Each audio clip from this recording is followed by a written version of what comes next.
রাত ঠিক ১টা। রাসেল গ্রাম থেকে শহরে ফিরছিল মোটরবাইকে। শর্টকাট ধরে পুরনো কালো রাস্তা, যে রাস্তাটা দীর্ঘদিন ধরে কেউ ব্যবহার করে না।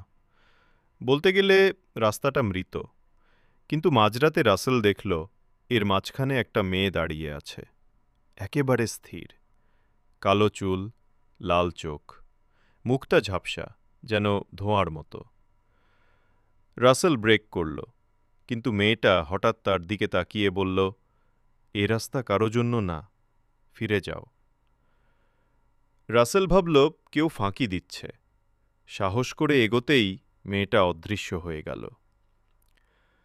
রাসেল চমকে চারদিকে তাকাল, দেখল রাস্তার দুই পাশে দাঁড়িয়ে আছে অনেকগুলো ছায়া।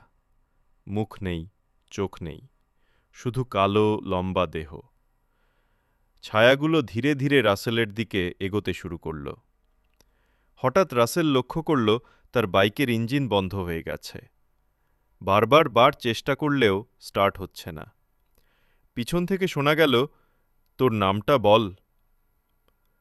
তারপর আর কিছুই মনে নেই।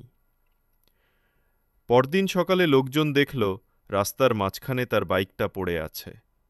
রাসেলের হেলমেট ভাঙা, মোবাইল পাশে, কিন্তু রাসেল নেই। শুধু একটাই জিনিস পাওয়া গেল, রাস্তার মাঝখানে বড় করে মাটিতে লেখা তার নাম, যেন কেউ নখ দিয়ে খুঁচিয়ে লিখে গেছে।